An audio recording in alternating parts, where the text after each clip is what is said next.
The paper that I have chosen is the image and audio captioning using deep learning.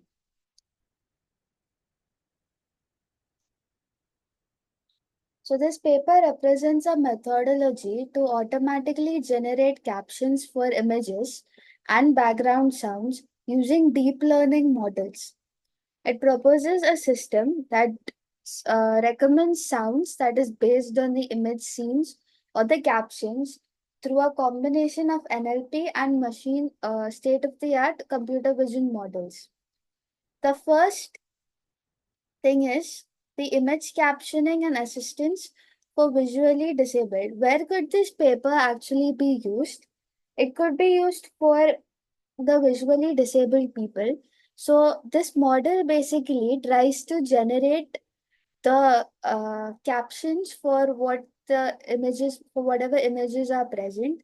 So to try and relate to the images that is present and make sense of the images, this model is basically being used. So the ability to create descriptions of images in natural language, that is English, can have significant applications that can help visually impaired individuals understand the images that are present online. The challenge involves not only just identifying the objects in the image, but also describing how these objects they interact and their characteristics using the structured sentences. So this process is what you call as image captioning, where a model combines the visual information with the natural language processing. Machine translation techniques applied to image captioning. The authors they draw the inspiration from machine translation, where, as you know, that recurrent neural networks they are used to translate sentences in one language to the sentence of an to its equivalent meaning in another language. So the same idea is used here, but it is applied to images. Instead of translating between languages, the model translates the visual information, that is the image, into a descriptive text. So to do this, it uses an RNN encoded decoder architecture, where the encoder it processes the input text to the image and converts it into its vector representation. And then the decoder generates the target output, which is your text, the translation of that image. Then we could use it for CNNs. So using CNNs for image encoding. So instead of using RNNs to encode the image, the authors also proposed that they could use a convolutional neural network to create a rich representation of the image. Now, CNNs are powerful in extracting the features of images and converting them into a fixed length vector, which is then used as an input for generating the captions and understanding the image content. Sound recognition and the transfer of visual learning. The paper explores sound recognition using deep learning. The progress is vision related tasks like object recognition has been identified due to large label datasets, but similar advances in the sound recognition. So to overcome this, the authors they propose using unlabeled videos to capture the sound data. The synchronization between the visual and the sound components in the videos helps in training the models to understand the audio information. So to do that, the authors use deep convolutional networks to process the raw waveforms and train the models to extract the useful features. So, based upon all of this, the problem statement is to generate or create a system that can generate captions, associate a suitable background sounds for both the images and the sounds. So, the current models they either focus on the image or the sound captions separately, but this paper it proposes using a joint model for caption generation and sound recommendation.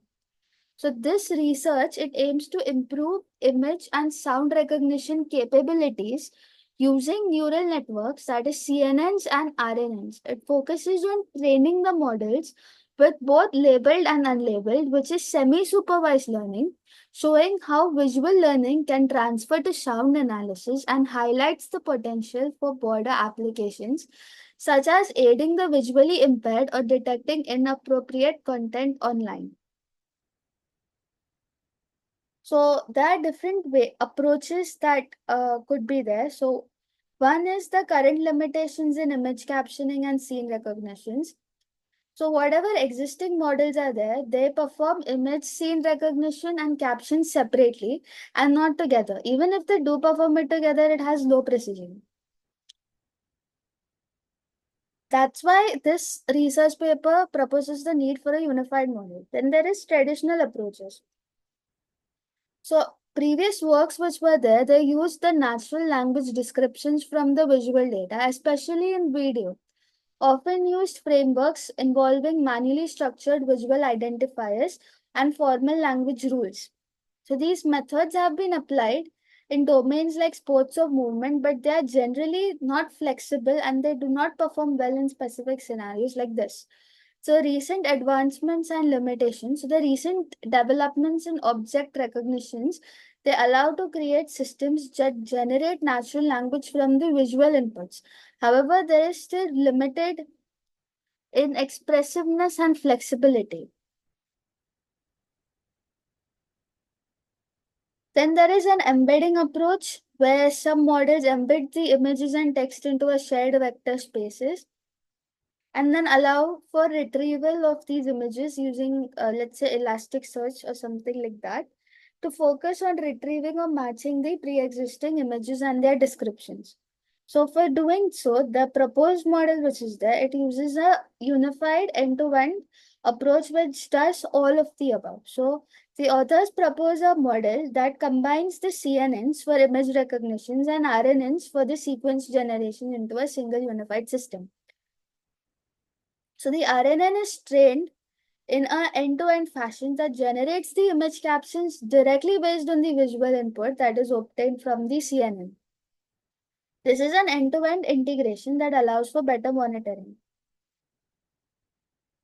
So the recent breakthroughs include the sequence generation, where RNNs predict the words in the sequence based upon the previous words and then the context on it, like how BERT is used. There is a multimodal integration as well, where the multimodal embedding methods mentioned that use separate pathways for images and text. So the authors they highlight that an integrated approach would work better. As discussed earlier, this approach would basically use CNNs for image processing and RNNs for the caption generation. So the authors they use a powerful variant of RNNs such as long short-term memory networks, which are better suited for handling sequence and data context. So there is an end-to-end neural structure for the image interpretations. So the authors propose a new neural and probabilistic framework to caption the images. So this is based upon the principles used in machine translation, where the input is the image and the goal is to translate that image into its caption. So what is the model structure? The structure involves RNNs to encode the variable length input, that is the image, into a fixed dimensional vector. So they have used the formula, that is the formula mentioned here, where the input is sent into the image and that is divided by the sentence, generated sentence, that is the caption, and that is passed into the log function. So this model which is there, it uses the stochastic gradient descent in order to maximize the probabilities over the training set. So they have used recurrent neural networks and the variant of recurrent neural networks, that is LSTMs. So, and they have used CNNs as well to capture the images and transform these images into the fixed vector lens. And both of them are integrated together for the joint training. They have also used batch normalizations along with stochastic gradients to ensure that it lies in the same range and makes the training easier. So there is this algorithm flowchart of how exactly it is working. So you have the input image and the sound that you're going to pass through. Some may be labeled, some might not be labeled. So the CNN, which is there, processes the image to generate a fixed vector. Then the RNN generates the captions which are there based upon the image. And then combining the two to basically have some context so that the user can understand what exactly the image means, what exactly the image is trying to convey. So this is how the LSTM networks usually work. So there is an input gate. That input gate is so the data is being sent to the input gate. Then there is something called as a forget gate. So as you know that convolutional neural networks sometimes encounter a problem that they forget some of the inputs that are being generated if the data is too long or there is too much amount of data. So to ensure that the important information is not forgotten, there is a separate gate in the LSTM networks that stores that particular info. So what is the solution? The solution is that you have an input layer. There are multiple hidden layers here, and then there's the output layer in the RNN, the LSTM networks. So you're training the data on known outputs, that is the labels, to guide the model. And the output nodes are set to the correct values of ones and zeros, sometimes between 0.9 and 0.1 for better results. So the network computes errors for each output. So there is something known as the delta rule, which will adjust the weights in the hidden layers so that you can reduce the errors. There is a iterative learning process. In the further slides, you'll see that they have trained this model rigorously on multiple inputs.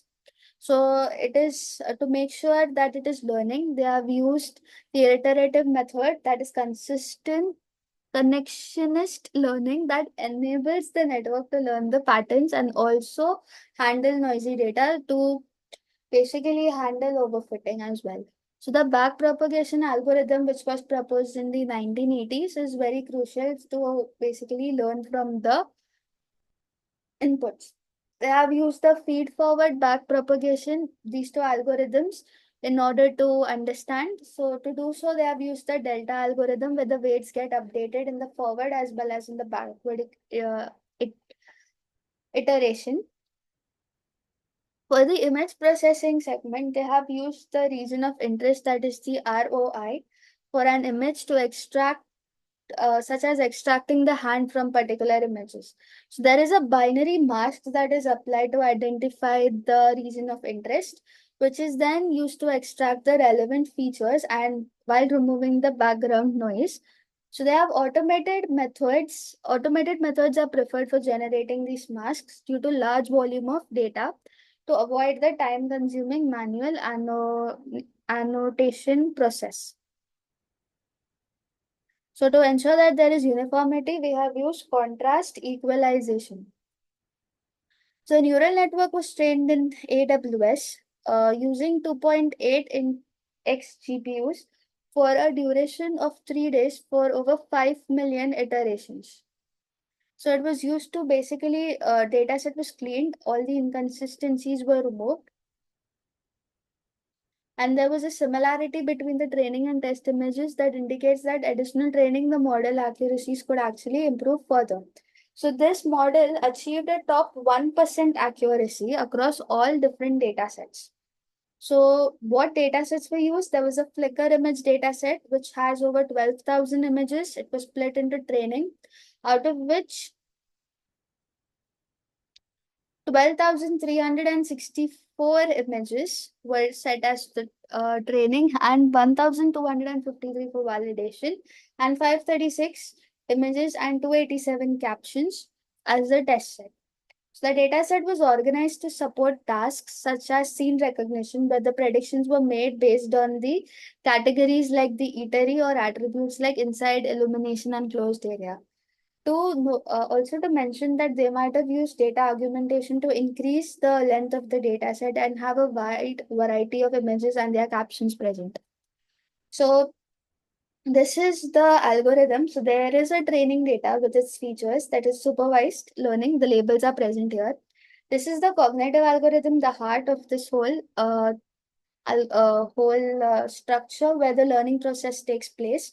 So once they have learned what exactly the network is supposed to predict, it is sent further, where there is data and features are sent again on this algorithm, the model, and the hypothesis is generated to see whether the values that is there, it matches the expected label or not. If it does match the expected label, cool. If it doesn't match, then it is sent back, and the feedback is sent back, and some changes are made into the cognitive algorithm.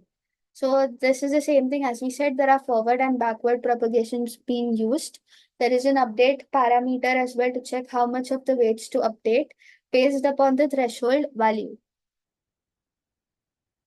So there is a dice coefficient which was used as a measure to check the accuracy.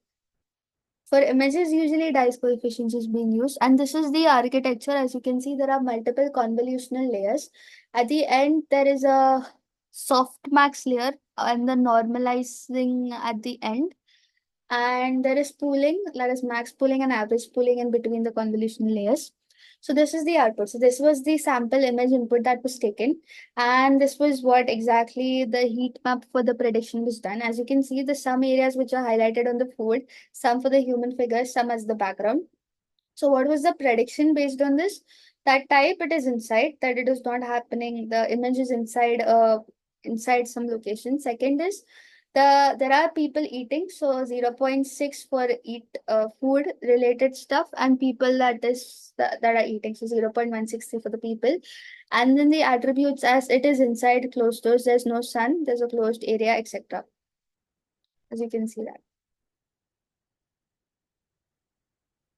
And the conclusion is basically they have used datasets like Tiny Image, ImageNet, and multiple Flickr image datasets to basically check the accuracy of the model, train the model, and ensure that it is predicting the right output and the captions. So the future work would be to improve the model accuracy. They would use larger training data sets, extend the model to detect more complex visualizations, and apply the model in real world. And this was all part of the image and audio caps, automated captioning of background sounds and images using deep learning by these researchers.